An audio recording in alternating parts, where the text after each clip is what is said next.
दोस्तों 2026 के automotive landscape में एक बात तो क्लियर है, Tata Motors is not just playing the Indian automotive game, it's going global. Tata Motors का डीमर्जर कंप्लीट हो चुका है, $1 बिलियन एक्विजिशन किया गया है रिसेंटली टाटा मोटर्स के द्वारा एंड रिकॉर्ड सेल्स देखने को मिल रहे हैं। ऊपर से इंडिया यूरोपियन ट्रेड डील जो हुई है रिसेंटली, जिसको कि मदर ऑफ ऑल डील्स भी कहा जा रहा है, पर भी आने वाले समय में काफी सारा फोकस रहेगा। तो इस वीडियो में हम डिकोड करेंगे कि कैसे ये सारी चीजें मिलकर टाटा मोटर्स के लिए एक नए एरा की शुरुआत कर रही हैं एंड डीमर्जर के बाद दोनों स्टॉक्स का क्या हाल है वो भी डिस्कस करेंगे। तो वीडियो को यहाँ पे पूरा देखिए और स्टॉक मार्केट इन्वेस्टमेंट के बारे में कुछ नया सीखिए।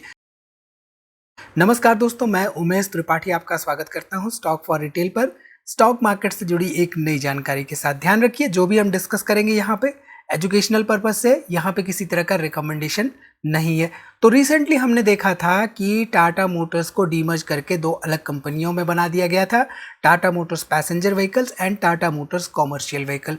ये इसलिए किया गया था ताकि दोनों जो अलग अलग बिजनेसेस एक ही बिजनेस के अंडर में काम कर रहे थे वो एज एन इंडिपेंडेंट बिजनेस काम करे और फोकस कर सके अपने ओवरऑल ग्रोथ पर। तो डीमर्जर कंप्लीट हो चुका है, उसके बारे में हमने डिस्कशंस भी कर रखे हैं पिछली वीडियोस में कि टाटा मोटर्स के डीमर्जर के साथ किसको क्या मिलेगा। टाटा मोटर पैसेंजर व्हीकल्स यानी कि TMPV के तहत यहाँ पे जो भी पैसेंजर रिलेटेड कार्स थी वो टाटा मोटर पैसेंजर व्हीकल्स के अंडर में आ चुकी हैं। इसके साथ ही साथ जैगुआर लैंड रोवर भी इसके पास है एंड EV का बिजनेस भी TMPV के पास है। वहीं पे टाटा मोटर्स कॉमर्शियल व्हीकल की अगर हम बात करें TMCV की, तो उसके पास मोस्टली जो कॉमर्शियल व्हीकल्स हैं, खासतौर पे trucks and buses and industrial mobility, वो आ चुके हैं Tata motor commercial vehicle segment में। तो अभी तक एक ही गाड़ी को दो इंजन मिलकर चला रहे थे, अब दो गाड़ियां हो चुकी है और अलग अलग दोनों इंजन्स अपनी अपनी गाड़ियों पर फोकस कर रहे हैं। ठीक है, अब ऐसे में यहाँ पे अगर हम डिस्कस करें कि टाटा मोटर्स पैसेंजर व्हीकल्स के लिए क्या यहाँ पे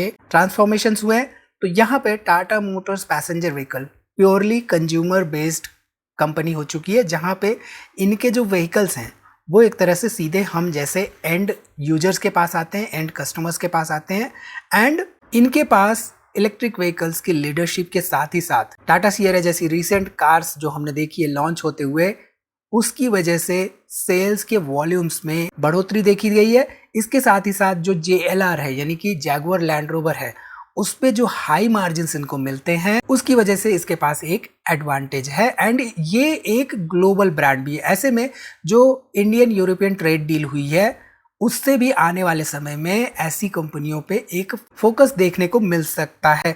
ठीक है, तो यहाँ पे टाटा मोटर्स पैसेंजर व्हीकल जो है, इसके अंदर में हमने देखा कौन कौन सी कार्स आ रही है, कौन कौन से बिजनेस सेगमेंट्स आ रहे हैं। इसके साथ ही साथ जैगुआर लैंड रोवर भी यहाँ पे आ रहा है। सो जो भी एग्जिस्टिंग पैसेंजर व्हीकल सेगमेंट्स हुआ करते थे उसके प्लस में यहाँ पे जैगुआर लैंड रोवर को जोड़ दिया गया है।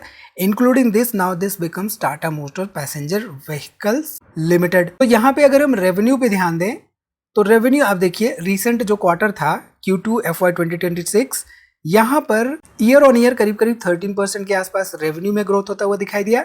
वहीं पे EBIT अगर हम देखें तो यहाँ पे EBITDA में एक नेगेटिव ग्रोथ हमें देखने को मिली और प्रॉफिट बिफोर टैक्स भी देखे यहाँ पे तो ये 10,000 करोड़ के आसपास का लॉस देखने को मिला है इस पर्टिकुलर कंपनी में। रिसेंट क्वार्टर 2 के परफॉर्मेंस की हम बात कर रहे हैं। अब हाफ ईयरली डाटा को देखें तो रेवेन्यू में ईयर ऑन ईयर 7.5% की यहाँ पे गिरावट हुई है, EBITDA भी यहाँ पे गिरता हुआ दिखाई दिया और profit before tax half yearly basis पे 13,800 करोड़ रुपए के आसपास यहाँ पे लॉस देखने को मिल रहा है।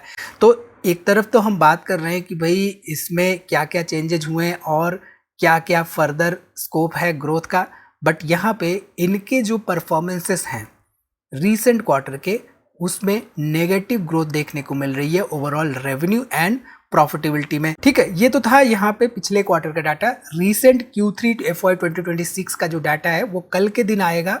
कल के दिन इनकी फाइनेंशियल रिपोर्ट्स हमें देखने को मिलेगी और उसमें हमें देखने को मिलेगा कि क्या चेंजेस हुए हैं इस रिसेंट क्वार्टर में in terms of Tata Motors passenger vehicles. तो 5 फरवरी 2026 को Q3 के रिजल्ट्स आने वाले हैं इस पर्टिकुलर कंपनी के। ठीक है, अब यहाँ पे ऐसे में शेयर होल्डिंग पैटर्न अगर हम देखें तो टाटा मोटर्स पैसेंजर व्हीकल में आप देखिए 43% के आसपास यहाँ पे प्रोमोटर्स हैं, 24% पब्लिक है और यहाँ पे आप देख सकते हैं आपको करीब करीब 33% के आसपास FIIs एंड DIIs देखने को मिल रहे हैं। अब जनरली FIIs एंड DIIs क्या करते हैं, वो क्वार्टर ऑन क्वार्टर रिपोर्ट्स तो देखते हैं, लेकिन ऐसा नहीं करते कि वो जंप कर रहे हैं। क्वार्टर ऑन क्वार्टर रिपोर्ट्स में हाफ ईयरली में जैसे देख लिया कि -7% का रेवेन्यू है, -13-14% का यहाँ पे प्रॉफिट बिफोर टैक्स देखने को मिल रहा है, तो वो जंप कर गए किसी दूसरी कंपनी पे। वो स्टडी करते हैं कि ये लॉस किस वजह से हुआ है, कहीं कोई रेस्ट्रिक्शंस तो नहीं हुए, जैसे कि जैगुआर लैंड रोवर के केसेस में होता है कभी कभी कि चाइना बिजनेस की वजह से उसको लॉस देखने को मिल जाता है। तो ये सब बातें वो स्टडी करते हैं, ग्राउंड लेवल की चीज़ें उन्हें पता होती है और बेस्ड ऑन दैट वो डिसीजन मेकिंग कर रहे होते हैं कि हाँ भाई इसमें बने रहना है या नहीं। ठीक है, जहाँ तक बात है Tata Motors commercial vehicle segment की, तो इसके नाम में जो कॉमर्शियल है ये बिजनेस फोकस कर रहा है कॉमर्शियल व्हीकल्स पर, जैसे कि कॉमर्शियल ट्रक्स हो गए, कॉमर्शियल बसेस हो गए, इन सभी की जो भी सेल्स हो रही है वो Tata Motors commercial vehicle company के थ्रू हो रही है। और जो टाटा मोटर्स लिमिटेड नाम था वो रिटेन किया गया है इस पर्टिकुलर कंपनी के द्वारा। तो जब दो कंपनियों में डीमर्ज हुई थी टाटा मोटर्स लिमिटेड, तो टाटा मोटर्स लिमिटेड जो ओरिजिनल नाम था वो रिटेन किया गया था टाटा मोटर्स कॉमर्शियल व्हीकल के द्वारा। अब यहाँ पे कॉमर्शियल व्हीकल की जब भी हम बात कर रहे हैं तो ट्रक्स हो गए या डिफेंस के लिए ट्रक्स हो गए, तो ये मोर ओवर इंफ्रास्ट्रक्चर हो गया या डिफेंस सेक्टर हो गया या कंस्ट्रक्शन एंड लॉजिस्टिक्स सेक्टर हो गया, तो यहाँ पर इनकी डिमांड ज़्यादा रहती है। अब ऐसे में हमें ये देखना होगा कि जो टाटा मोटर्स कॉमर्शियल व्हीकल्स के रिजल्ट्स हैं, रीसेंट रिजल्ट्स इनके कल या परसों आए थे, वो कैसे रह रहे हैं एंड इसके साथ ही साथ इलेक्ट्रिक बसेस सेगमेंट में कंपनी कैसा कर रही है। तो ऑल इन ऑल यहाँ पे Tata Motors commercial vehicle is equal to foundation plus India growth plus heavy mobility dominance. ठीक, इसके साथ ही साथ यहाँ पे टाटा मोटर्स कॉमर्शियल व्हीकल ने रिसेंटली इवैको को भी एक्वायर किया था। तो इवैको जो है वो इटली की कंपनी है और ऐसे में यूरोपियन सब डिविजन्स में as an established commercial vehicle player हुआ करती थी इवैको, जो कि अब टाटा मोटर्स कॉमर्शियल व्हीकल के ब्रांड के अंदर आ चुकी है। तो टाटा मोटर्स को जो यूरोप का इलेक्ट्रिक व्हीकल सेगमेंट है उसका एक तरह से एक्सेस मिल चुका है। यहाँ पे combined revenue potential 2 lakh crore के आसपास देखने को मिल रहा है एंड इससे सीधे सीधे Tata Motors Volvo, Scania, Daimler जैसी कंपनियों से टक्कर ले सकता है। तो यहाँ पर इवेको के एक्विजिशन के साथ ही साथ हम देख रहे हैं कि टाटा मोटर्स ग्लोबल जायंट्स का कॉम्पिटिटर बनता हुआ दिखाई दे रहा है। ठीक, यहाँ पे रिसेंट क्वार्टर 3 FY 2026 का रिजल्ट्स आया है, इसके बारे में थोड़ा सा बात कर लेते हैं। ये कल ही परसों में आया है। ईयर ऑन ईयर रेवेन्यू में 16% का ग्रोथ देखने को मिल रहा है। ईयर ऑन ईयर यहाँ पे ईबिटा में देखें तो 30 बेसिस पॉइंट्स का यहाँ पे ग्रोथ देखने को मिल रहा है और यहाँ पे प्रॉफिटेबिलिटी में 100 बेसिस पॉइंट्स का ग्रोथ देखने को मिल रहा है। अगर हाफ ईयरली की बात करें तो यहाँ पर 6% का ईयर ऑन ईयर रेवेन्यू में 80 बेसिस पॉइंट्स का यहाँ पे एबिटा में, लेकिन प्रॉफिटेबिलिटी की बात करें तो यहाँ पे 4% के आसपास इसमें भी हमें लॉस देखने को मिल रहा है। ये जो पर्टिकुलर कंपनी है Tata Motors commercial vehicle segment में। ठीक, यहाँ पे रिसेंट जो सेल्स रिकॉर्ड आए हैं 1 फरवरी 2026 का ये डाटा है, इसमें देखें तो जो HCV ट्रक्स हैं उसमें करीब 41% के आसपास ग्रोथ हुई है as per number of trucks cell की बात है। ILMCV ट्रक्स जो हैं यहाँ पे 33% की ग्रोथ हुई है। हालांकि पैसेंजर कैरियर्स में -0.4% इसमें थोड़ा सा डिप देखा गया है, लेकिन SCV cargo and pickup segment में 30% की ग्रोथ।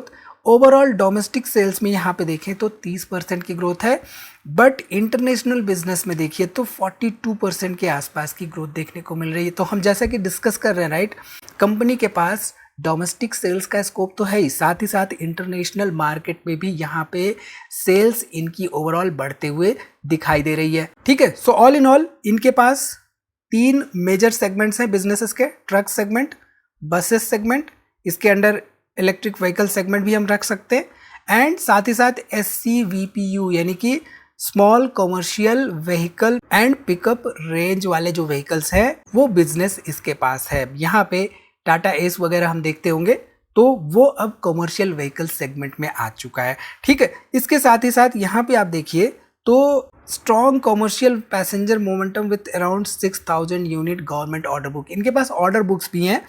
तो कंपनी, जब भी हम किसी कंपनी की एनालिसिस करते हैं तो खासतौर पे ऐसी कंपनियां जिनका B2B टाइप के सेगमेंट का रहता है। अब हम जाके बसेस तो नहीं डायरेक्टली खरीद लेते हैं, हम जाके ट्रक्स तो नहीं बल्क में ऑर्डर कर देते कि भाई हमें कल के दिन 50 ट्रक चाहिए, पर्सनल यूज के लिए।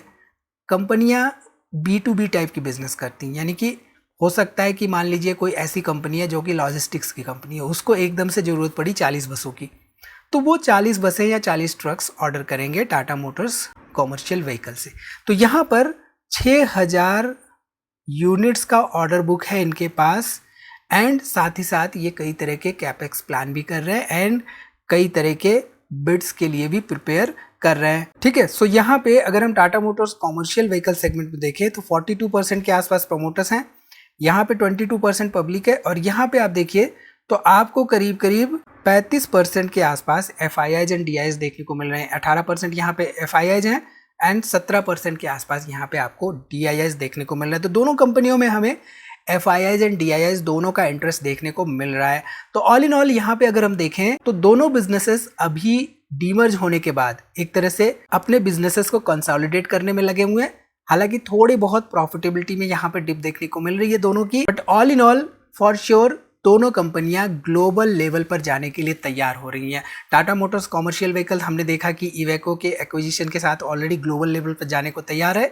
Tata Motors passenger vehicle segment की अगर हम बात करें तो खास तौर पे मदर ऑफ ऑल डील्स जो हमने अभी देखा था रिसेंटली, इंडिया यूरोपियन डील जो हुई थी, जिसके तहत जो भी एक्स्ट्रा चार्जेस बियर करने पड़ रहे थे कस्टमर्स को यहाँ पे, वो चार्जेस अब रिड्यूस होते हुए दिखाई देंगे आने वाले महीनों में या आने वाले क्वार्टर्स में। तो सो लग्जरी कार सेगमेंट में हम देख रहे हैं कि इंपोर्ट ड्यूटीज रिड्यूस हो सकती हैं, हो जाएंगी इनफैक्ट, एंड इससे स्मूदर एक्सेस हम पा सकते हैं खास तौर पे लग्जरी कार सेगमेंट में जैगुआर लैंड रोवर की। तो ऑल इन ऑल ये डील जो है Tata Motors commercial vehicle and passenger vehicle दोनों को टेलविंड्स देती हुई दिखाई दे रही है। हालांकि जैसे कि हमने दोनों के परफॉर्मेंसेस देखे, इनमें हमें पोस्ट डीमर्जर अर्निंग्स थोड़े से म्यूटेड दिखाई दे रहे हैं और जिसकी वजह से प्रॉफिटेबिलिटी गिरती हुई दिखाई दे रही है। एंड ग्लोबल स्लो डाउन अगर होता है तो ऐसे में कॉमर्शियल व्हीकल में भी इम्पैक्ट हमें देखने को मिलता है। So all in all Tata Motors का रोड अहेड कुछ ऐसा दिख रहा है। Tata Motors passenger vehicle, EV growth plus JLR plus global consumer play, Tata Motors commercial vehicle, India CV leadership plus European expansion. So all in all Tata Motors का जो भी demerger था वो महज एक फॉर्मेलिटी नहीं था, टाटा मोटर्स का एक ग्लोबल डिकेड लॉन्च पैड था। आपकी क्या राय है इसके बारे में कमेंट करके जरूर बताइए। तो इस वीडियो में इतना ही दोस्तों, उम्मीद है आपको यहाँ से काफ़ी कुछ सीखने को मिला होगा। वीडियो को लाइक करिए, कोई भी सवाल हो तो कमेंट जरूर करिए, वीडियो को दोस्तों में शेयर करना ना भूलिए। मिलते हैं अगली वीडियो में एक नई जानकारी के साथ, तब तक आप अपना बहुत ख्याल रखिए। डिस्क्रिप्शन में कुछ इंपॉर्टेंट हमारे पास इंफॉर्मेशन है, उनको एक्सप्लोर करना ना भूलिए।